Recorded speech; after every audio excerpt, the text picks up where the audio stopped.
নমস্কার বন্ধুরা, গতকালই একটি ভিডিও করেছিলাম এবং একটি অর্ডার বেরিয়েছিল যে স্কুল এডুকেশন ডিপার্টমেন্টের আন্ডারে যে সমস্ত কন্ট্রাকচুয়াল কর্মচারীরা রয়েছেন, সেটা প্যারা টিচার হতে পারেন, এসএসকে এমএসকে টিচার হতে পারেন, একাডেমিক সুপারভাইজার হতে পারেন, কিংবা এইচএস কন্ট্রাকচুয়াল টিচার হতে পারেন, তাদের টার্মিনাল বেনিফিটটা 2 বা 3 লাখ টাকা থেকে 5 লাখ করা হলো।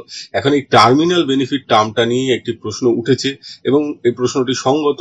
এর ওপর কিন্তু অনেক কিছু নির্ভর করে। পার্শ্ব শিক্ষকদের, যেমন পার্শ্ব শিক্ষকদের একটি অংশের দাবি, এটিকে টার্মিনাল বেনিফিট আখ্যা দেওয়ায় অবসরের আগেই কারো মৃত্যু হলে তিনি আর সেই সুবিধা পাবেন না। পার্শ্ব শিক্ষক নেতা ভগীরথ ঘোষ এ নিয়ে মুখ্যমন্ত্রীর দৃষ্টি আকর্ষণ করতে চেয়েছেন। এটা অত্যন্ত গুরুত্বপূর্ণ বিষয়, কারণ পশ্চিমবঙ্গে যে স্কিমটা রয়েছে সেটা ডেথ কাম রিটায়ারমেন্ট বেনিফিট। 1971 সালে এটা গভর্নমেন্ট এমপ্লয়ীদের জন্য, তারপর আস্তে আস্তে বিভিন্ন স্তরের কর্মচারীদের জন্য যে স্কিমটা রয়েছে সেটা কিন্তু ডেথ কাম রিটায়ারমেন্ট বেনিফিট, অর্থাৎ রিটায়ারমেন্টের সময় টার্মিনাল বেনিফিট হচ্ছে। এবার ডেথটাকে যদি টার্মিনালের মধ্যে ক্লারিফিকেশন দিয়ে না আনা হয় তাহলে জটিলতা সৃষ্টি হয় এবং অনেক ক্ষেত্রে দেখা যায় পার্শ্ব শিক্ষকরা মারা যাওয়ার পর বা এই ধরনের কন্ট্রাকচুয়াল টিচাররা কোনো কারণে কর্মরত অবস্থায় মারা গেলে তাদের পরিবার কিন্তু সুযোগ সুবিধা থেকে বঞ্চিত হন।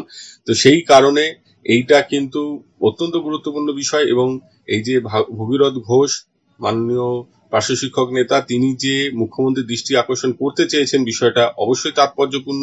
এই টার্মিনাল বেনিফিটের মধ্যে আফটার রিটায়ারমেন্ট যেমন সুবিধাটা থাকা উচিত, সেরকম কোনো কারণে দুর্ভাগ্যজনক ক্ষেত্রে যদি কোনো কর্মরত কর্মচারীর মৃত্যু ঘটে তখন যেন তার পরিবার সে বেনিফিটটি পায়, সেটাও দেখা দরকার।